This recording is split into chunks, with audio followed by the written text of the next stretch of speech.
We're continuing our breaking news coverage tonight. The third execution of the week just took place at the federal prison in Terre Haute.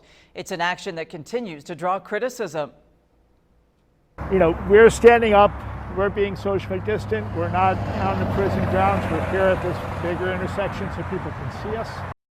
Good evening and thanks for joining us. We continue our live team coverage of federal executions resuming in Terre Haute.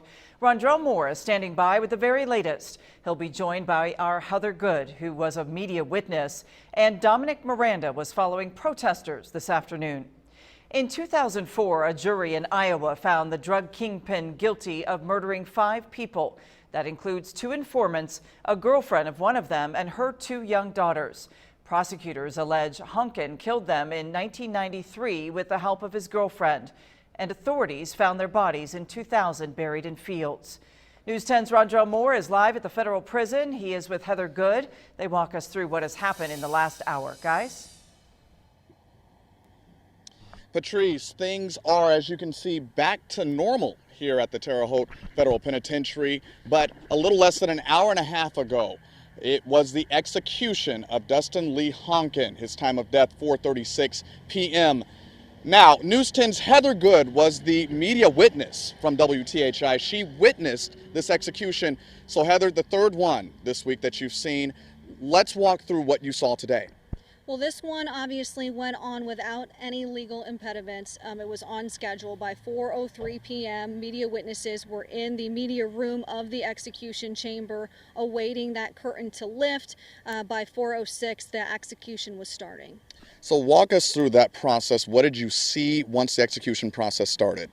Well, I'll tell you about his final moments. Dustin Honken chose to use his final moments to recite a poem. That poem is called Heaven Haven. We've got the quotes of that poem actually on my social media already if you'd like to go and read that. Then he went into a prayer. He said, "Hail Mary, full of grace." He went on to say, "Pray for me, I am a sinner," and ended by saying, "Mary, Mother of God, pray for me." At no point did he directly address anyone else. His eyes were mostly to the ceiling, and really he was not saying it in any way that would project as if he were speaking to someone. It very much, I got the impression that he was doing this for himself. This was a poem and a prayer for himself in his final moments. Well, and that's very different than earlier this week. He wasn't really declaring his innocence or anything like that. He was basically speaking to himself. Well, and I think it's very different than what we saw earlier in the week with the first 2 executions as well.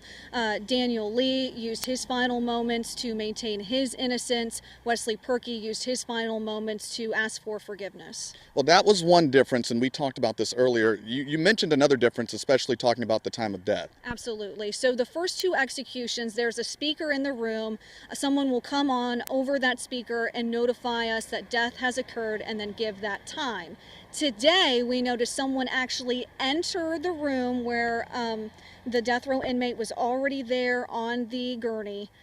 They took out a stethoscope and checked him before leaving the room and going into the other room where the medical team was. Then we got the announcement that death had occurred. So that was something that we had not seen in the first 2 executions. Was anything else different, or did you see anyone else in the room with him?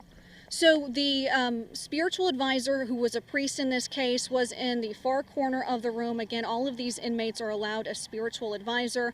I did note that on Wednesday, the spiritual advisor for that execution, which Wednesday into Thursday, was in full PPE. So he had a gown, a mask, a face shield, and gloves. This spiritual advisor for this execution only had a face mask on. So that was another difference. I know we don't have much time, and you're going to talk a little bit later about it more, but you've seen 3 executions this week. As a journalist, as a person, what's going through your mind right now? You know, Rondrell, that's a difficult thing to answer. I think this week has been extremely difficult, especially with all of the delays. It was very exhausting. Right now, I'm still, I think, kind of numb to it all. But I'll be processing this, no doubt, through the weekend. All right. Thank you very much. Good reporting all week. News 10's Heather Good, and we're going to hear more from her coming up tonight on My Fox 10 and also News 10 Night Watch. But right